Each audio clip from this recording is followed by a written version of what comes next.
बिस्मिल्लाहिर्रहमानिर्रहीम, अस्सलाम वालेकुम। आज 27 जनवरी है और सुप्रीम कोर्ट ऑफ पाकिस्तान से दो अहम तरीन डेवलपमेंट्स लेकर, दो अहम तरीन खबरें लेकर आपके सामने सोहेल रशीद मौजूद। सबसे बड़ी खबर आज जस्टिस सैयद मंसूर अली शाह का फैसला है और उसके बाद दूसरी बड़ी खबर 26वीं आईनी तरमीम के खिलाफ तमाम दरखास्तें काबिल समाअत करार दी गई हैं। उनको बाज़ाब्ता समाअत के लिए मंजूर कर लिया गया है। उस पर वफाकी हुकूमत से जवाब तलब कर लिया गया है कि बताएं क्यों ना 26वीं आईनी तरमीम को, जैसे कि दरखास्त गुजार कह रहे हैं, कलअदम करार दे दिया जाए। इस पर अपनी वजूहात अदालत के सामने रखें। मुकम्मल अहवाल आपके सामने रखते हैं। सबसे बड़ी चीज़ क्यों मैं कह रहा हूँ कि जस्टिस सैयद मंसूर अली शाह का फैसला है और इन दो डेवलपमेंट्स के बाद एक तीसरी भी हुई है। जस्टिस आयशा मलिक ने एक केस सुनने से इनकार किया और बेंच टूट गया। तीनों चीज़ें जुड़ी हुई हैं। सबसे पहले आज सुबह 9:30 बजे जस्टिस सैयद मंसूर अली शाह और जस्टिस शकील अब्बासी पर मुश्तमिल दो रुकनी बेंच ने जो फैसला सुनाया है उसमें अपने ही साथी जजेस को कटहरे में खड़ा करके फिर उन्हें छोड़ दिया। अगर ऐसा कहें तो यह गलत नहीं होगा, क्योंकि तौहीन अदालत बादी नजर में करार दिया जस्टिस मंसूर अली शाह ने कि सीनियर तरीन जजेस बाशमूल चीफ जस्टिस पाकिस्तान, उन्होंने मेरे अदालती अहकामात हवा में उड़ाकर तौहीन अदालत तो की है, लेकिन हम उनके खिलाफ कार्रवाई में आगे नहीं बढ़ रहे क्योंकि अदालती वकार का तकाजा नहीं है। इसलिए फुल कोर्ट तश्कील देने के अहकामात जो हैं वो जारी किए जाते हैं। और ये फुल कोर्ट कौन तश्कील दे, कौन कन्वीन करे? Chief justice of Pakistan.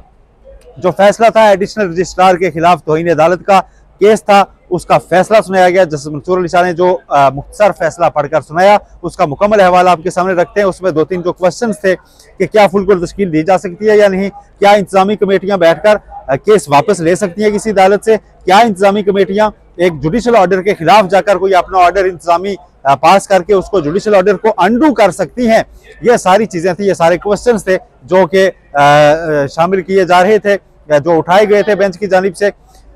उन सवालात का जवाब जो फैसले की सूरत में दिया गया है, वन बाय वन पहले वो आपको बताता हूँ। अदालत ने यह करार दिया है कि जजेस कमेटी जिसमें चीफ जस्टिस पाकिस्तान शामिल होते हैं, उसके पास ये इख्तियार नहीं कि कोई भी जूनियर जज बेशक उनसे, लेकिन अदालत में बैठकर एक ऑर्डर जारी करे, वो उसको इंतजामी साइड पर अपने किसी ऑर्डर से अनडू करें या खत्म करें, जैसा कि यहाँ पर हुआ कि केस उन्होंने अपने पास फिक्स करने का कहा, उसको इंतजामी कमेटी ने उठाकर आईनी कमेटी के पास सौंप दिया और आईनी कमेटी ने आईनी बेंच में लगा दिया। ये ऐसा नहीं कर सकते थे, ये गैर कानूनी था, डिक्लेयर कर दिया गया है इस इकदाम को। दूसरा नुकता ये तय कर दिया गया है कि जुडिशल ऑर्डर के खिलाफ जाना तो एक चीज, जो केस एक दफा किसी अदालत में लग गया उसको इंतजामी कमेटी वापस नहीं ले सकती, वो सिर्फ जुडिशल ऑर्डर से कहीं भी जा सकता है, ये भी तय कर दिया गया है। तीसरी अहम चीज, एडिशनल रजिस्ट्रार जुडिशल नजर अब्बास, उनको तौहीन अदालत के केस से बरी कर दिया गया है। यह कहा गया है कि उन पर तौहीन अदालत साबित नहीं होती, उनका जवाब इत्मीनान बख्श है। अदालत की तसल्ली होती है कि उनकी कोई नीयत नहीं थी कि वो तौहीन अदालत करें, ना ही उनकी कोई जाती मफाद इसमें जुड़ा हुआ था जिसकी वजह से वो केस यहाँ से वापस लेते। वाज़े तौर पर उनके जवाब से ये साबित होता है कि ये सारा कुछ जो जजेस की कमेटी है उसकी इमा पर किया गया और जजेस की कमेटी का फैसला था कि इस केस को दूसरे बेंच में भेजा जाए। लिहाजा एडिशनल रजिस्ट्रार या जुडिशल जो जिनको अब बरतरफ किया गया हुआ है दूसरी जानिब से, रजिस्ट्रार की जानिब से, उनको इस केस से बरी किया जाता है, डिस्चार्ज किया जाता है और उनको जो शो काज नोटिस जारी किया गया था उसको वापस लिया जाता है। यह भी फैसले में करार दिया गया है। और इसके बाद फिर फैसले में आगे चलकर जस्टिस मंसूर अली शाह ने ये पढ़ा जो फैसला, उसमें कहा कि इसके बाद हमारे पास सवाल ये था कि क्या शोकाज नोटिस जो एडिशनल रजिस्ट्रार की हद तक है ये वापस लेने के बाद इस केस को कंक्लूड कर दिया जाए, या फिर जजेस की वो कमेटियां जिन्होंने हमसे ये केस वापस लिया उनके खिलाफ तौहीन अदालत की कार्रवाई आगे बढ़ाई जाए। यानी चीफ जस्टिस याहिया अफरीदी को, जस्टिस अमीनुद्दीन खान को तौहीन अदालत का नोटिस दिया जाए, जस्टिस जमाल खान मंदोखेल, जस्टिस मोहम्मद अली मजहर और जस्टिस अमीनुद्दीन, ये तीनों जो आईनी बेंच में बैठते हैं, वहां भी इनको तौहीन अदालत का नोटिस सर्व किया जाए, क्योंकि एक कमेटी में बैठकर इन सारे लोगों ने हमारे पास चलता हुआ केस वापस लिया, जुडिशल ऑर्डर देखते हुए भी उसको दूसरे बेंच में भेजा जो कि अहकामात की खिलाफ वर्जी थी और अदालती अहकामात की राह में रुकावट डालना, उसकी खिलाफ वर्जी करना तौहीन अदालत ही है, चाहे वो जो भी करे। और फिर दूसरी कमेटी ने भी वाज़े तौर पर हमारे जुडिशल ऑर्डर्स को नजरअंदाज किया और उस केस को अपने पास आज यानी 27 जनवरी के रोज ही लगा लिया।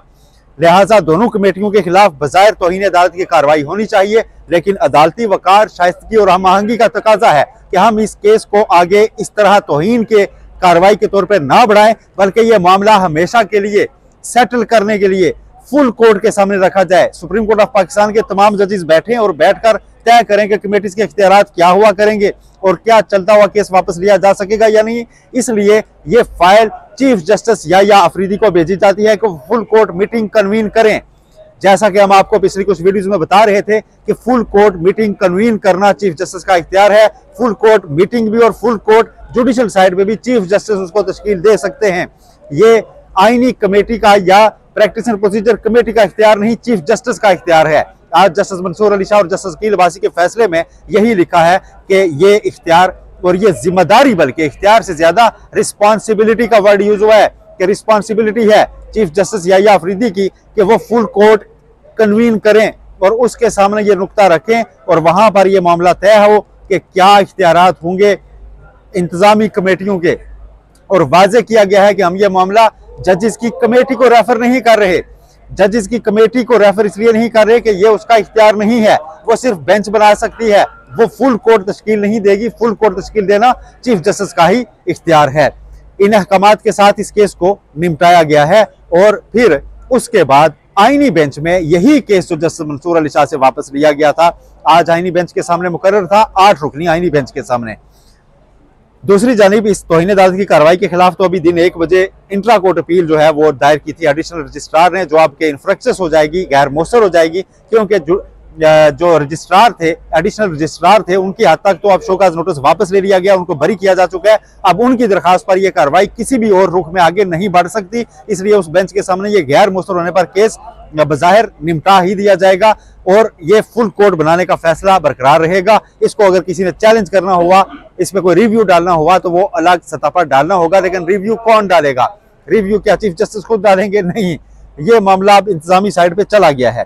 लेकिन उससे पहले आईनी बेंच में ये केस जिसको मुंतकिल करने पे तौहीन अदालत की कार्रवाई शुरू हुई थी, कस्टम एक्ट की एक उसमें शिक है 221, उसकी आईनी हैसियत पर सवाल उठाया गया था, जिस पर 13 जनवरी को यह सारा तनाजा शुरू हुआ और एतराज उठाया गया था कि यह बेंच इसको नहीं सुन सकता क्योंकि आईनी सवाल है। उसके बाद बेंच ने इस एतराज को डिसाइड करने के लिए नोटिस फ्रीकेन को जारी किया और उसके बाद यह केस दोबारा लगा नहीं था। अब आज जस्टिस सैयद मंसूर अली शाह ने यह अपने फैसले में करार दिया है कि उस केस को वापस उसी साबका बेंच के पास लगाया जाए जिसमें जस्टिस मंसूर अली शाह, जस्टिस आयशा मलिक और जस्टिस इरफान सादत शामिल थे। दूसरी जानिब इस बेंच को ट्रांसफर करने वाली कमेटियों ने आज आईनी बेंच के सामने लगाया हुआ था। कमरा अदालत में कॉल हुआ ये केस। कॉल होने के बाद जस्टिस आयशा मलिक ने कहा कि आई एम सॉरी, मैं ये केस नहीं सुन सकती, मैं इस बेंच का हिस्सा नहीं बन सकती और इसकी मैं अलग से वजूहात भी रिकॉर्ड करवाऊंगी। ये कहकर वो बेंच से उठ गई, जिस पर यह बेंच टूट गया। केस की तारीख लंबी पड़ने वाली थी, लेकिन बैरिस्टर सलाहुद्दीन जो असल केस में भी वहां पर फरीक थे, उनकी जानिब से ये कहा गया कि ये बड़ा तनाजा है, अहम केस है, इसको जल्द मुकर्रर किया जाए। अब कल के दिन इस केस को दोबारा आईनी बेंच ने भी मुकर्रर कर रखा है, जबकि एक तरफ फिर जुडिशियल ऑर्डर आ चुका है कि ये केस वापस पुराने बेंच के साथ लगाया जाए। तो यूं अब कल बज़ाहिर जो बैरिस्टर सलाहुद्दीन और दीगर वकला हैं वो जस्टिस मंसूर अली शाह का साइन शुदा और तस्दीक शुदा ऑर्डर जो है वो उस बेंच के सामने पेश कर देंगे और कहेंगे कि यह मामला तो अब फुल कोर्ट के लिए ऑर्डर हो चुका है, लिहाजा बेहतर होगा कि आईनी बेंच इस केस को ना सुने। इसलिए कल लगवाया गया है, क्योंकि कराची से आना होता है वकला ने, तो इसलिए उन्होंने कहा कि चले इस मामले को एक ही बार निपटा के जाते हैं। यह तो मामला एक हुआ। दूसरा अहम मामला 26वीं आईनी तरमीम, उसके खिलाफ दरखास्तों पर समाअत आज पहली हुई और बाज़ाब्ता तौर पर उन्हें समाअत के लिए मंजूर कर लिया गया है। विफाकी हुकूमत से जवाब तलब कर लिया गया है, नोटिस जारी कर दिया गया है और 3 हफ्ते का वक्त दिया गया है। 3 हफ्ते के बाद दोबारा ये केस फिक्स किया जाएगा। इसमें 2-3 चीजें आज थी। तमाम जो कोई 2 दर्जन दरखास्तें, उन तमाम के वकला यहाँ पर पहुंचे थे। सीनियर वकला थे, फैसल सिद्दीकी थे, बैरिस्टर सलाहुद्दीन थे, इमरान शफीक थे, उज़ैर बिंडारी थे। इन सब ने जो है अपने जो बुनियादी पॉइंट्स थे वो अदालत के सामने नोट करवाए हैं और एक दरखास्त ये की गई कि इस मामले पर फुल कोर्ट तश्कील दी जाए। जस्टिस मोहम्मद अली मजहर ने कहा कि इस केस को आप फुल कोर्ट ही के तौर पे देखें, क्योंकि हम फुल कोर्ट में बैठे हैं। फिर यह कहा गया जी कि आप सारे वकला की राय अलग अलग है, कोई कहता है हम फुल कोर्ट तश्कील दें जुडिशल ऑर्डर से, कोई कहता है जुडिशल कमीशन को रेफर करें। फिर यह भी बताया गया वकला को बेंच की जानिब से कि अब फुल कोर्ट तश्कील देना हमारी बस में नहीं, ये जुडिशल कमीशन का बनाया आईनी बेंच है, यही सुनेगा। लेकिन ये तो जस्ट रिमार्क्स थे, इसको मुस्तरद नहीं किया गया। फुल कोर्ट तश्कील देने के मामले पर भी नोटिस जारी कर दिया गया है। फिर 26वीं आईनी तरमीम के खिलाफ दरखास्तों पर कार्रवाई को बराह रास्त नशर करने की दरखास्त थी, उस पर भी नोटिस जारी किया गया है। और साथ ये भी रिमार्क्स हैं जस्टिस मोहम्मद अली मजहर के कि अगर फुल कोर्ट बन जाती है तो फिर बराह रास्त नशरियात का मसला हल हो जाएगा, क्योंकि फुल कोर्ट कमरा अदालत नंबर 1 में बैठती है और कमरा अदालत नंबर 1 में तमाम सहूलियात मौजूद हैं जिससे बराह रास्त कार्रवाई को नशर किया जा सकता है।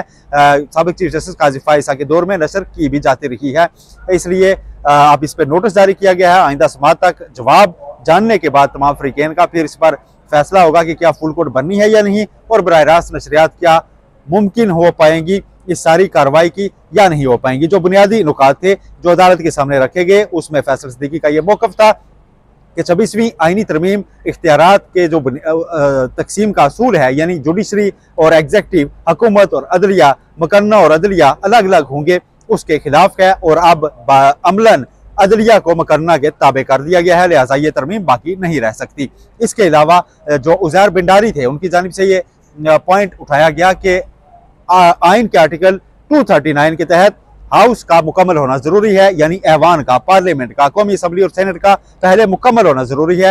हाउस मुकम्मल नहीं था। मखसूस नशिस्तों का भी तज़किरा चला कि मखसूस नशिस्तें अभी तक तकसीम नहीं की गई, जो पाकिस्तान तहरीक इंसाफ ने भी अपनी दरखास्त में मामला उठा रखा है, इसलिए हाउस नामुकम्मल था और नामुकम्मल हाउस ऐसी आईनी तरमीम नहीं कर सकता था। इस पर जस्टिस जमाल खान मंदोखेल ने पूछा कि क्या जो दस्तयाब मेंबरान पर यह वोटिंग की गई या टोटल मेंबरान पर वोटिंग की गई, तो वकलागी ने बताया कि यह दस्तयाब मेंबरान थे। फिर दूसरा सवाल उन्होंने पूछा कि क्या दस्तयाब मेंबरान की जो टोटल तादाद थी, वो टोटल तादाद अगर हो, हाउस मुकम्मल हो, तो उसकी 2/3 की जो कंडीशन है उस पर पूरा उतरती है। इस पर फैसल सिद्दीकी ने कहा कि गिनती यकीनन उन्होंने पूरी कर रखी थी, हम गिनती को चैलेंज नहीं कर रहे। फिर कुछ वकला ने, बलोचिस्तान बार के जो वकला थे, उनकी जानिब से कहा गया कि BNP के लोगों को अगवा किया गया और इस तरह से यह तरमीम पास की जाती रही। ताहम इस तरफ बेंच ने ज्यादा बात करने से रोक दिया और यह कहा कि आप सिर्फ केस के मेरिट्स तक रहें। अजहर सदीक एडवोकेट वो पेश हुए थे लाहौर रजिस्ट्री से वीडियो लिंक पर। उन्होंने कहा कि ये इंस्टीट्यूशनल इंडिपेंडेंस के खिलाफ है, अदलिया की आज़ादी के खिलाफ है, और साथ ये भी कहा कि जो जजेस की अपॉइंटमेंट है उस मामले पर भी अब एग्जेक्टिव ने अपना इख्तियार बढ़ा लिया है, क्योंकि जो जुडिशल कमीशन के इजलास होते हैं उसमें एग्जेक्टिव मेंबरान को अक्सरियत हासिल है और यूं हुकूमत अपनी मर्जी के जजेस अपॉइंट कर रही है। इस पर जस्टिस जमाल खान मंदोखेल ने बड़े मानी खेज रिमार्क्स दिए। उनकी जानिब से ये कहा गया कि अगर हम हाई कोर्ट में जजेस की अपॉइंटमेंट को देखें तो उस पर 9 मेंबरान बनते हैं। जुडिशल साइड के जो वकील एक रुकन होता है उसको भी अगर हम शामिल करें, लेकिन क्या करें अगर जुडिशल साइड अपनी मेजोरिटी को एंजॉय नहीं करना चाहती या नहीं कर रही, तो हम क्या कर सकते हैं। ये मानी खेज इसलिए थे कि जब जुडिशल कमीशन का इजलास होता है, जो इस आज के बेंच के सरबराह थे जस्टिस अमीनुद्दीन खान, ये दूसरी जानिब वोट देते हैं, ये एग्जेक्टिव के हक में वोट देते हैं और उनके बिल्कुल राइट साइड पे बैठ के जस्टिस जमाल खान मंदोखेल आज ये बात कर रहे थे कि अगर जुडिशरी अपनी मेजोरिटी को एंजॉय नहीं करना चाहती या नहीं कर रही तो हम क्या कर सकते हैं। बुनियादी पॉइंट्स जो हैं वो सारे वकला ने नोट करवाए हैं अदालत के सामने, और उसमें सारी चीज़ें जो सामने रखी गई हैं उनमें मेनली यही शामिल है कि 26वीं आईनी तरमीम करने का इख्तियार मौजूदा पार्लियामेंट के पास इसलिए नहीं था कि इसकी अभी लीगल हैसियत तय होना बाकी है कि इनके पास मेजोरिटी थी भी या नहीं थी। फिर उसके बाद क्या हाउस नामुकम्मल होने का जो पॉइंट था, इस पर जस्टिस आयशा मलिक ने पूछा कि क्या सूबों की नुमाइंदगी भी पूरी थी, तो वकला ने बताया कि एक सूबे यानी खैबर पख्तूनख्वा के हद तक तो सेनेट के इंतखाबात भी नामुकम्मल हैं, अभी तक पूरे नहीं हुए, इसलिए जो ऐवान है वो ये नहीं कर सकता था, तरमीम नहीं कर सकता था। अब 3 हफ्ते के लिए इसकी समाअत मुलतवी की गई है और नोटिस जारी कर दिए गए हैं। मजीद जो भी इसमें तहरीरी कोई ऑर्डर आएगा, चीज़ें आएंगी, वो आपके सामने रखेंगे। लेकिन आज दिन 1 बजे को अहम केस है, उसकी पेशरफ्त भी आपको बताएंगे कि जस्टिस मंसूर अली शाह का फैसला बरकरार रहता है या नहीं। अपना बहुत ख्याल रखिएगा। अल्लाह हाफिज़।